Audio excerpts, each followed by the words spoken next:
Hey, Coach Todd, how are you? I'm fine. Good. The modern miracle of technology finally worked. Yeah, exactly. So you're in California today. Yes, I'm in a beautiful downtown Oceanside. All right. That's my favorite place. Ha ha. And I say that with a ha ha because I went to the Marine Corps down there. And Oh yeah. going through the Marine Corps is not a fun thing, but it's an experience, and it was a good experience too. But so Oceanside brings back the Marine Corps to me. But no matter where they put a military base, it would make it a bad place if you're there in training. That's right. However, that brings up a good subject. You know, the training I got from the Marine Corps has lasted me all my life. It tells me if something's in my way, deal with it. Don't just, go the other way, deal with it. And I credit the Marine Corps for a lot of my successes because I didn't give up. I went forward on things. So obviously some of them I should have backed down on, but I really credit the Marine Corps for its good training to me. And I would say that's probably one of the good things that you do, Coach, is you make people go through things over and over again till they get it right. Well, the nature of what we do with a group, it could be an athletic team or it could be a business group, is definitely has the original piece of work definitely has an impact, but it doesn't. It just becomes a special event if you don't practice what you got out of the, it's a 2-day workshop, so it's what you get. You gotta put it into practice because it stays alive in the practice. Well, that's what they did to me. They kept running me up and down that old Smoky Mountain. So. Exactly. Well, people do a lot of courses, and the thing that I question about it is not that they did the course, but did they practice every day? And I don't mean consciously say, well, now I'm going to practice this, but how they go about their business, how they do things with each other as a team and all that are fit the context for being a great team that they learned in the in the workshop. So you have to practice being a different person in a certain sense, or you just start doing what you usually do. Yeah, I had a great manager at one of the companies I was controller for, and he was a GM, and he had a system where he sent you a little note, and he had 3 copies of that little note he sent you and says, I need this, or did you do this? And if you didn't respond to it within a certain amount of time, he sent you the little note again. And if he didn't respond to it the second time, then his secretary called him. And the 4th time he was in your office. But the whole point of this story is that it was making you do what you should be doing. So it was reinforcing the practice. And I think that's what so many people say, I'm going to go on a diet. And the first day they watch what they eat, but the second day there's a little bit more sugar, which is my case. And so I don't, even though you go to your classes, there's got to be some way of prompting you to keep practicing what you were taught. Well, the problem with the diet thing is that, because I've had a lot of clients that were working on that at some point in time, and is that they try to do it by themselves, and they've already failed several times doing it by themselves, and they need a partner who won't let them off the hook for what they say they're going to do. So, that checks with them, and and that's basically what the Weight Watchers and Jenny Craig and all those folks do, is they supply that person that's not going to let you off the hook. And and when you have to report to somebody else like you are talking about, that's different than if you're left to your own devices. Exactly. I think that workout partner, that partner that calls you up and says, okay, I'm going to meet you at the corner, we're going to do that walk tonight. All those things, that applies to business too. I think just saying to one guy, hey, I have a project right now that I'm doing to get a company's small business certificate. And it takes, but I don't have anybody in the company that's helping me, and I really need to solicit a person in the company to help me with that. And I think if I had that person, Yep. not that I would try and shirk the job with myself, it's that person would be saying, okay, here's where we are today, what are we going to do tomorrow? And I think that's part of that thing about business. If you're left to your own devices, you don't see the forest for the trees. Well, and it's so easy to find something to do that's a little bit sexier or easier or something else than to do the work that you hit that spot in any project where it's kind of a grind. You just have to kind of get through it to finish the project.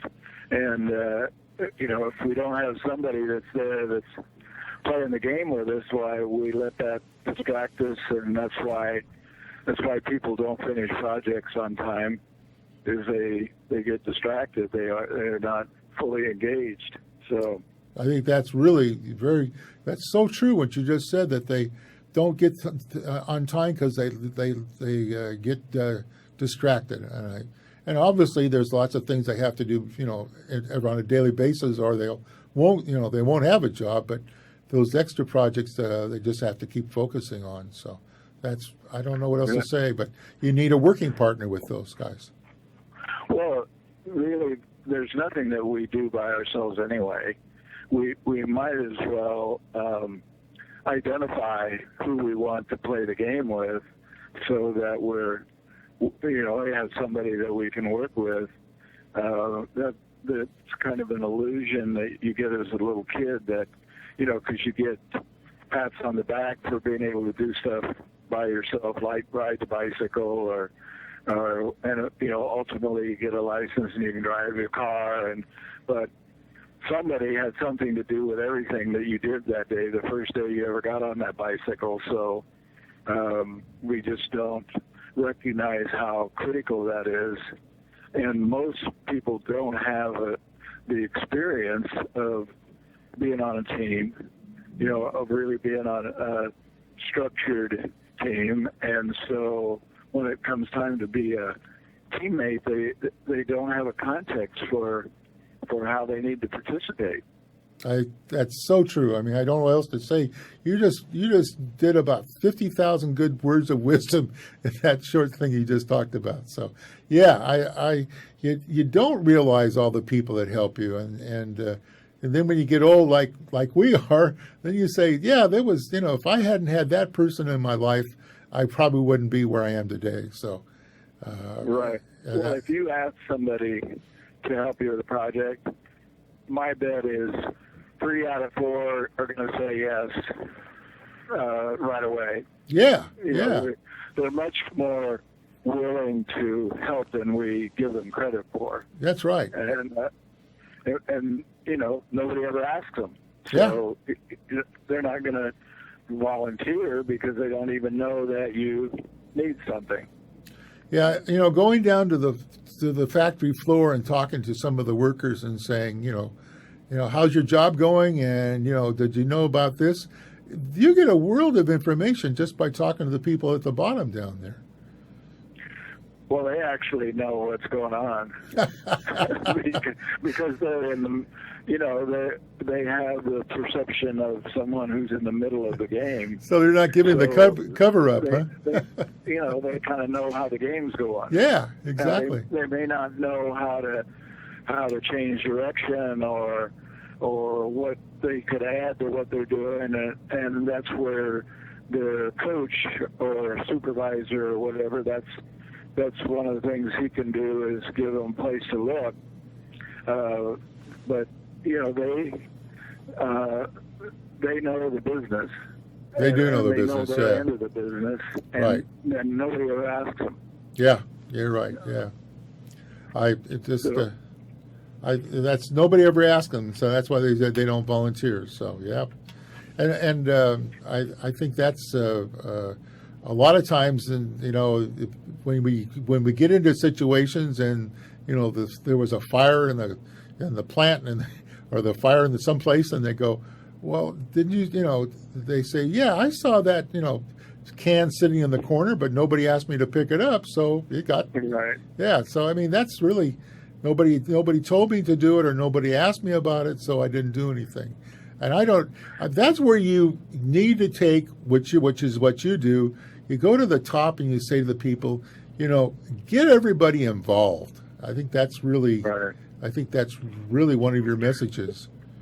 Well, that's one of the things that shifts is people begin to take responsibility for the whole team. So it's not just it's not in my job description, but it's something that's going on that is affecting how we play the game. So I probably need to speak up, even though I'm not directly involved, because I see something that maybe somebody else doesn't. Exactly.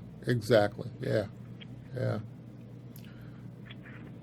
Well, I just, like I say, your words of wisdom are so good to listen to, and I'm just going to tell you right off the bat here, when we get done this week with this conversation, I'm going to tape it and I play it for some of my clients, because they need to listen to it again, because you just get too involved with the daily stuff, and then you lose heart, and I had one client, general manager, talk to me and says, I just can't get done because I'm putting on all these fires out.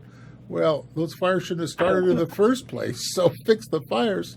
Don't keep trying to put the fires out. So I think people don't realize that there's a solution to the problem. So, well, if they're putting out fires, they're basically just reacting. Yeah. And usually that's doing what they usually do, and that might not be what they need this time. They don't get to their to-do list, and they think they've had a bad day, and maybe their job that day was taking care of those fires. So you have to. But they don't want, they'd rather do their to-do list. Yeah. So, yeah. Well, when those fires get big enough, then they'll work on them. But like I say, there's a lot of times when you should have said, there's a fire there, but why did it happen? I don't think they solved for the long-term solution. But that's easy for me to say when it's not my job on the line that I have to keep producing, or I get fired. So, right. Well, force only works for a little while, or fear of losing your job, or those kinds of things, and it won't hold up over the long haul. And when you most need people to pull together is when it'll fall apart, because they haven't built the kind of relationships. They've just done it because they had to, in a lot of ways. So you get up against something a little tough, then people kind of head for cover. Yeah. I mean, you see these people in the movie sitting around these big boardroom tables, and you wonder, why nobody's speaking up except the one that's is being questioned. So, yeah, that's because they don't want to get in trouble themselves, I guess. So, I have to tell you a story. I go to the IRS. I go to my enrolled agents tax meeting every month. We had a former franchise tax board from California. Actually, I think he was sales tax, but it doesn't matter. It was the same thing. Anyway, he said that when he was there, he would make suggestions, and they weren't followed up on because the people above him didn't either see it or they didn't want to make waves. And he said he finally got discouraged and quit making his suggestions and just went along with status quo. So I think that's what happens too so often is people in your team aren't rewarded for speaking up. Well, we see that all the time in college athletic departments, that the primary focus of the administrative people, the assistant ADs and the athletic director, is everything's okay if we don't have any problems. And the problem they most fear is anything that has to do with the student. So, they overreact and most of the time end up taking the student's point of view rather than supporting the coach and seeing and the team and figuring out how to work it out so that it works for everybody. And then they get separated, and then their recourse is fire the coach. And players have something to do. If the coach gets fired, the players have something to do with it. Oh, that's interesting. They weren't in the stands watching. they were on the field or on the court or whatever. Uh-huh. That's a very interesting thing. But a lot of these coaches that get fired by the professional coaches that get fired by the owners, it's just results they're looking for. They don't care how they get them, right?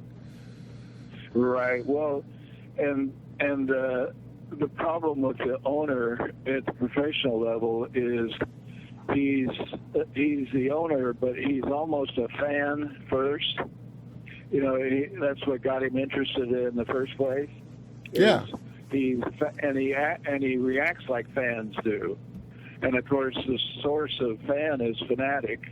So their reactions are sometimes not very sane.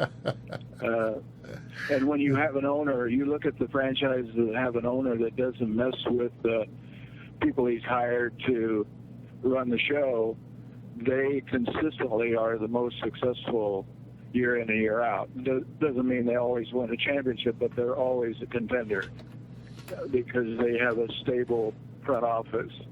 And when you read the owner's name a lot in the paper, yeah, I guarantee you the franchise is in trouble.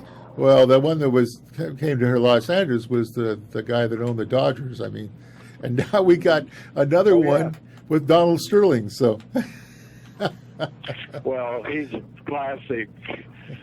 He's been out of line for a long, long time. That was one of the things I kind of objected to, how big the reaction is when he screwed up this last time, because anybody who had ever been around the Clippers know that was that's the way it was. But back in the day, that was 10 years ago, it was like that.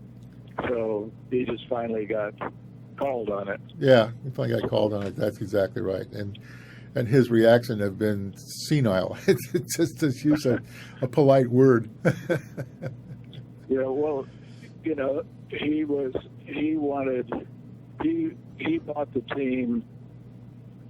This is only my perspective, but he bought the team because it looked good to his cronies that he owned a team and they could sit in the front row on the sideline and watch the game. Because he made his money. He made lots of money in the apartment building. Yes, he did. Business and all that. He made his money. He's still advertising in the LA Times on the weekends. Maybe not right now, but he's been doing it for many, many years. So, well, I want to. Are you got any seminars coming on pretty soon? We haven't scheduled any public courses, but we're looking to find a couple of businesses to work with, because that's one of the things that we do. And we have our college teams that are pretty set, but we want to find a couple of businesses to fill in that side of the street. So that's what we've been focusing on. So, Well, I would recommend anybody that has any questions go to your website, Todd Coaching, and just call you. I think that they would, if they talk to you for a certain period of time about their specific situation, I'm sure that they would benefit so much from your experience and I just want to say experience. It's your knowledge of the situation between people. I think that's, I don't know what else to say it, because it's a relationship of people, and your knowledge of that relationship of people is so great. It's so very good. I appreciate you saying that, because it makes a huge difference when people like to come to work. Yeah. Oh yeah. That's why I'm still working. I like what I'm doing. It's my hobby, Yeah, exactly. That's my hobby. Yeah, it's a hobby I get paid for. That's the good news, isn't it? So, okay, Todd.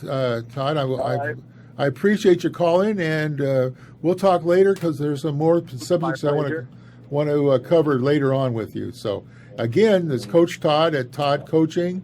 If you have any questions, please go to his website, and his staff is always willing to help you too. So, thank you, Todd. Thanks, Don. All right, bye. Okay, that was Coach Todd. What a wonderful world of experience he has, and you can just talk to him all day long. I'm going to have to get over to Arizona, where he's at, and sit down with a couple libations and just pump him for more information. So, all right, that's